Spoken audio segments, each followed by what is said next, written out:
ओम क्लीं वंदे दयानिधि श्री चरणारविंद। प्रथम अध्याय।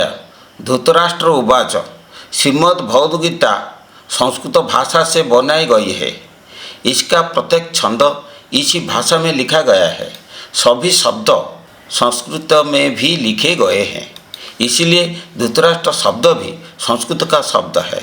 अतः धृतराष्ट्र का अर्थ है धृतम राष्ट्रम येन स धृतराष्ट्रः। धृतम धारण किया जाता है, राष्ट्रम राज्य, येन जिसके द्वारा, जिस व्यक्ति के द्वारा राज्य धारण किया जाता है उसे धृतराष्ट्र कहा जाता है। राज्य राजा के पास होता है, अतः धृतराष्ट्र का अर्थ है राजा। जिसके पास देह राज्य होता है उसे धृतराष्ट्र कहा जाता है। इसका प्रमाण अध्याय 13 के पहले पद में पाया जा सकता है। जैसे ईदं शरीरं कौन्तेय क्षेत्रमित्य भिधीयते। इसका मतलब है ओह कौन्तेया, इस शरीर को क्षेत्र या राज्य कहा जाता है। देह राज्य किसके पास है? निर्जीव के इस शरीर का प्रबंधन किसके द्वारा किया जा रहा है? हमारा शरीर मानसिक ऊर्जा द्वारा नियंत्रित किया जा रहा है। मन शरीर का कर्ता है। शरीर के सभी कार्य मन द्वारा ही किए जाते हैं।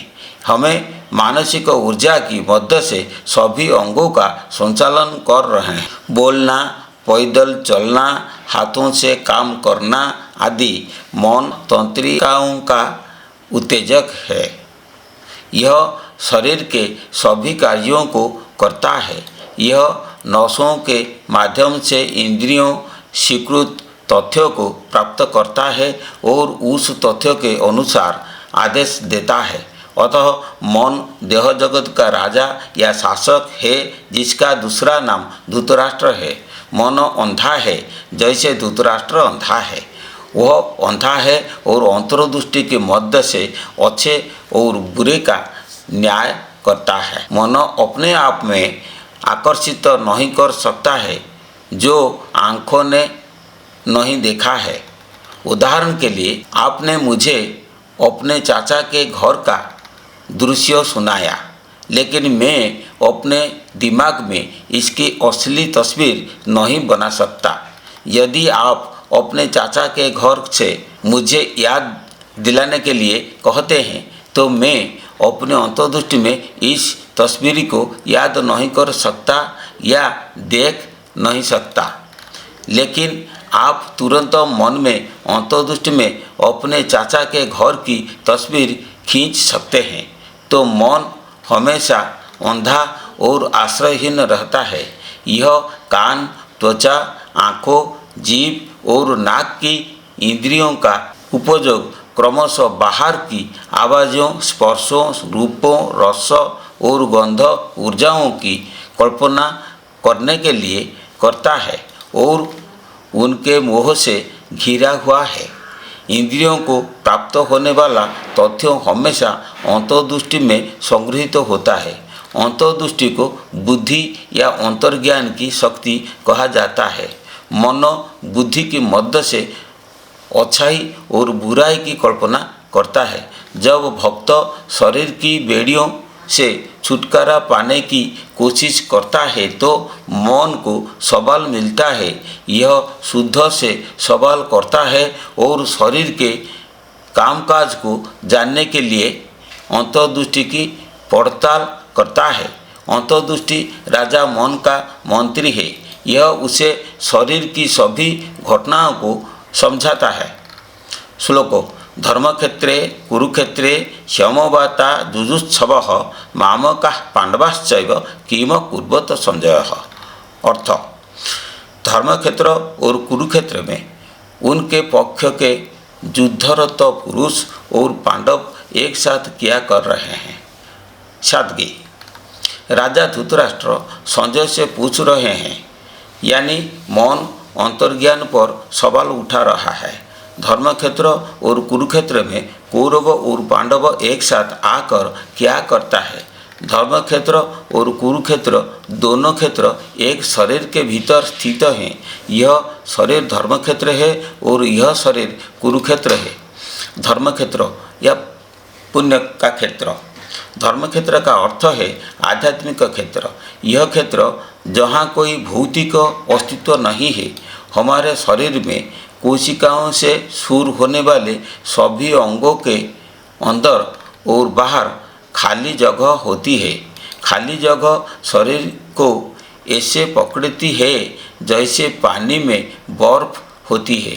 सभी आध्यात्मिक कार्य अंतरिक्ष की चेतन शक्ति द्वारा किए जाते हैं। अंतरिक्ष की चेतन प्रकृति से शरीर अनुकूल दिशा में चलता है। शरीर के साथ अंतरिक्ष का कोई संबंध नहीं है, लेकिन शरीर का अंतरिक्ष से संबंध है। अंतरिक्ष शरीर के लिए निरपेक्ष है और शरीर अंतरिक्ष के लिए सापेक्ष है। अंतरिक्ष से प्रकट हो रही चेतन शक्ति शरीर को मशीन की तरह संभाल रही है। पुरुष और प्रकृति अंतरिक्ष मैदान में निवास है। ज्ञान की धर्म इच्छा सूर्य प्रकाश की किरण के समान है। ये दोनों क्षमताएं शून्य पर पशु शरीर को प्रभावित करती है। ज्ञान की शक्ति शून्य से जागृत होती है और अपने धर्म की इच्छा की शक्ति से जड़ शरीर को जीवन में लाती है। इसीलिए अंतरिक्ष मैदान को धर्म का क्षेत्र कहा जाता है। कुरुक्षेत्र या कार्य क्षेत्र। शून्य हमेशा स्थिर रहता है और इसमें ज्ञान और इच्छा शक्ति निष्क्रिय होती है। इच्छा शक्ति 3 गुण सत्व रज और तम की संतुलन स्थिति है। ज्ञान और इच्छा शक्ति पुरुष और प्रकृति के रूप में मनुष्य की भ्रूलता शून्य के बीच में वे संयुक्तता की स्थिति में है। जब शुक्राणु और डिंब को माँ के गर्भ में एक साथ जोड़ा जाता है तो रासायनिक प्रतिक्रिया होती है और भ्रूण कोशिकाओं जाइगोट का निर्माण होता है। इस कोशिका के भीतर ये 2 बल शून्य से प्रकट होते हैं और भ्रूण कोशिकाओं को प्रभावित करते हैं। भ्रूण कोशिका में शून्य की आध्यात्मिक शक्ति 2 भाग में विभाजित होती है। एक ही आत्मा या जीवात्मा और दूसरी है परमात्मा या परमात्मा। परमात्मा शून्य में होती है और आत्मा भ्रूण कोशिकाओं में होती है। भ्रूण कोशिकाओं में इच्छा शक्ति आत्मा की सहायता से 14 भागों में विभाजित किया जाता है और उन्हें इंद्रिय शक्तियाँ कहा जाता है। तो इच्छा शक्ति 14 कार्य क्षमताओं या इंद्रिय क्षमताओं में बदल जाती है, जैसे कल्पना करना, 2 महसूस करना, 3 न्याय करना, 4 शेखी बधारना, 5 सुनना, 6 स्पर्श महसूस करना, 7वां देखना, 8वां चेतना, 9 सूंघना, 10 बोलना, 11 चलना, 12 सुनना, 13 शौच कराना और 14 पेशाब कराना। ये बल भ्रूण की कोशिकाओं को हर समय सक्रिय बनाकर उनका कायाकल्प करते हैं। इसीलिए भ्रूण कोशिका क्रमशः पुरुष और प्रकृति या ज्ञान और इच्छा की शक्ति का कार्यस्थल या कुरुक्षेत्र है। जब भ्रूण माँ के गर्भ में एक बच्चे में बदल जाता है और बाद में यह जमीन पर गिरे हुए जानवर का भौतिक शरीर बन जाता है तो इसे कुरुक्षेत्र कहा जाता है। इसलिए इस शरीर को कुरुक्षेत्र कहा जाता है और इसके भीतर के खाली स्थान को धर्मक्षेत्र कहा जाता है।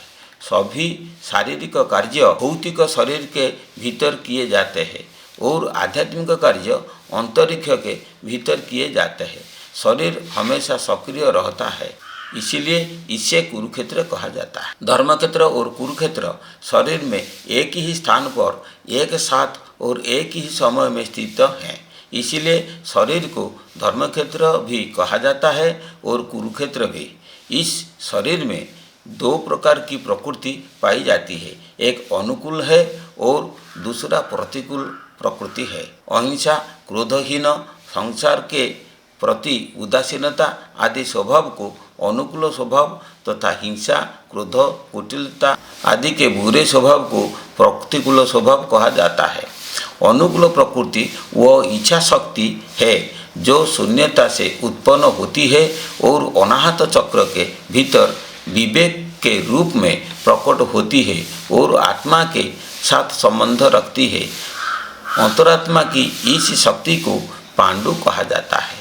प्रतिकूल प्रकृति कल्पना की शक्ति है जो शून्य से उत्पन्न होती है और विशुद्धि चक्र के भीतर मौन के रूप में प्रकट होती है और इंद्रियों के साथ संपर्क रखती है। कल्पना शक्ति, इस शक्ति को धृतराष्ट्र कहा जाता है। साधना के मैदान साधक खुद से पूछता है, मन अंतर्दृष्टि पर सवाल उठाता है कि इसके ये दो स्वभाव शरीर के बीच क्या कर रहे हैं। मौन हमेशा बाहरी और प्रतिकूल प्रकृति के पक्ष में होता है, अतः शत्रु स्वभाव उसका पैतृक भाई, मित्र, परिवार और कौरव है। विवेक हमेशा आंतरिक और अनुकूल प्रकृति के पक्ष में होता है और हमेशा आत्मनिरीक्षण करता है, अतः इनके पैतृक भाई, मित्र, परिवार और पांडव होती है। अनुकूल प्रकृति आध्यात्मिक क्षेत्र या धर्म क्षेत्र से संबंधित होती है, जबकि प्रतिकूल प्रकृति भौतिक क्षेत्र या कुरुक्षेत्र से जुड़ी होती है। भक्त अपने बुरे स्वभाव को नष्ट करना चाहता है और अपने अनुकूल स्वभाव को जागना चाहता है, इसीलिए वह योग साधन या प्राणायाम के रूप में युद्ध गतिविधियाँ करके बुरे स्वभाव को दबाना चाहते हैं। साथ ही उसका मन अपने अंतर्दृष्टि पर सवाल उठता है कि ये दो स्वभाव जो लड़ना चाहते हैं क्या करते हैं। मामका का अर्थ है हमारी तरफ या कौरव। पांडव का अर्थ है पांडव पक्ष या पांडव। धृतराष्ट्र मंत्री संजय से पूछ रहे हैं कि युद्ध के मैदान में उनके लिए लड़ने वाले कौरव और उनके खिलाफ लड़ने वाले पांडव क्या करते हैं। कौरव राजा कुरु के वंशज है। दुर्योधन, दुशासन, दुर्मुख आदि 100 पुत्र है। वे मन के राजा के पुत्र है। मन एक आंतरिक भावना है जिसका हमेशा 10 बाहरी इंद्रियों के साथ संबंध होता है। कान, त्वचा, आँख, जीभ और नाक ज्ञान की 5 इंद्रियां हैं। मुँह, हाथ, पैर, मूत्रमार्ग और गुदामार्ग काम की 5 इंद्रियां हैं। मन इन 10 इंद्रियों का शासक है। यह इन इंद्रियों के साथ मिलकर कई भागों में विभाजित होता है। इंद्रियां बाहर से 10 दिशाओं में भागते हैं, विषयों को स्वीकार करते हैं और काम में निवेश करती है। पूर्व, दक्षिण, पश्चिम, उत्तर 4 दिशाएं हैं। ईशान उत्तर पूर्व, अग्नि पूर्व दक्षिण, नैऋत्य दक्षिण पश्चिम, वायु पश्चिम उत्तर 4 कोने हैं। नीचे और ऊपर ये 2 दिशाएं हैं। मन प्रत्येक इंद्रियों द्वारा यह 10 दिशाओं से 10 भागों में बंटा हुआ है और 100 प्रकार के तथ्य बुद्धि को भेजता है। तो ये तथ्य मन के 100 पुत्र हैं। वे प्रतिकूल स्वभाव, असत्य और अन्यायपूर्ण व्यवहार से शरीर के राज्य को नष्ट करना चाहते हैं। पांडवाश्चैव, पांडु विवेक की शक्ति है। न्याय के विचार को विवेक कहा जाता है। यह मन का भाई है। जब मन इंद्रियों को त्याग देता है और अंतर्मुखी हो जाता है और सत्य और न्याय का विचार करता है तो इसे विवेक कहा जाता है। जब मन इंद्रियों की शक्ति से दूर हो जाता है और अंतर्मुखी हो जाता है तो यह अंतरात्मा की शक्ति बन जाती है और शून्य के आध्यात्मिक क्षेत्र के साथ संबंध स्थापित करता है।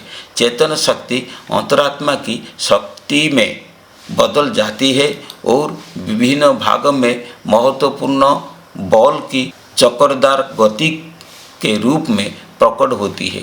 अंतरात्मा की शक्ति मूलाधार, लिंग, नाभि, हृदय और मुख कांड नामक 5 सक्रिय केंद्रों में 5 शक्तियाँ बन जाती है। ये शक्तियाँ विवेक की संतान है, अतः विवेक की शक्तियाँ पांडु के पुत्र है। वे अनुकूल प्रकृति और सत्य और न्याय की खोज के माध्यम से शरीर के राज्य की रक्षा करना चाहते हैं। कुंती पांडु की पहली पत्नी है और माद्री उनकी दूसरी पत्नी है। वे मूलाधार से मुखर चक्र तक वायु प्रभाव के क्षेत्र है, इसलिए क्षेत्र को 2 भागों में बांटा गया है। एक प्राण का क्षेत्र है और दूसरा अपान का क्षेत्र है। नाभि से कंठ तक कुंती का स्थान है, जिसको प्राण का क्षेत्र कहा जाता है। अग्नि, वायु और आकाश प्राण के क्षेत्र में मौजूद 3 तत्व हैं। ये कुंती के पुत्र हैं, इसलिए युधिष्ठिर आकाश का गुणधर्म है, भीम वायु का गुणधर्म है, अर्जुन अग्नि का गुणधर्म है। नाभि से मूलाधार तक माद्री का स्थान है, जिसको अपान का क्षेत्र कहा जाता है। अपान के क्षेत्र में जल और पृथ्वी 2 तत्व मौजूद है। ये माद्री के पुत्र हैं। नकुल जल का गुणधर्म है और सहदेव पृथ्वी का गुणधर्म है। ये दोनों क्रमशः मूलाधार चक्र के विशुद्धि चक्र में मौजूद है। ये 5 भाई ललाट चक्र में स्थित परमात्मा श्री कृष्ण से संबंध बनाते हैं। राजा धृतराष्ट्र मंत्री संजय से इन पुत्र के युद्ध कर्मों के बारे में जानने के लिए कह रहे हैं। संजय ने कहा, संजय शब्द का विश्लेषण करने से मिलता है सम्यक जयति इति संजयः, जो पूरी तरह से दूसरे पर विजय प्राप्त करता है या जो हमेशा न्यायोचित दृष्टिकोण से देखता है, इसे संजय कहा जाता है। जीवधारी आँख में जो दृश्य देखता है वह उचित दृश्य नहीं है। मृग पानी के उपस्थिति मृगतृष्णा में अपनी आँख से देखी जाती है और उसकी ओर भागती है, लेकिन यह असली पानी नहीं है। इस तरह हम अपनी आँखों से जो देखते हैं वह वास्तविक परिदृश्य नहीं है। वास्तविक दृश्य को अंतर्दृष्टि में बुद्धि द्वारा सुलभ बनाया गया है। अंतर्दृष्टि को 2 भाग में विभाजित किया गया है। एक है स्थूल दृष्टि और दूसरी है सूक्ष्म दृष्टि या दिव्य दृष्टि। इंद्रियों द्वारा प्राप्त जानकारी को बुद्धि द्वारा उपलब्ध कराने वाली अंतर्दृष्टि को स्थूल दृष्टि कहा जाता है, और जिस अंतर्दृष्टि में आत्मा के बारे में जानकारी बुद्धि द्वारा उपलब्ध कराई जाती है उसे दिव्य दृष्टि कहा जाता है। अंतर्दृष्टि धृतराष्ट्र मन के मंत्री संजय है। सद्गुरु व्यास जब साधक प्रकृति की युद्ध गतिविधियों का जानना चाहते हैं तो उनमें चेतना जागृत करते हैं। वह स्थूल दृष्टि को दिव्य दृष्टि ज्ञान की आँखों में बदल देता है। वह दिव्य दृष्टि ज्ञान की आँख के मंत्री के रूप में अंधे राजा धृतराष्ट्र को प्रकृति की युद्ध गाथा बनाने का प्रयास करती है।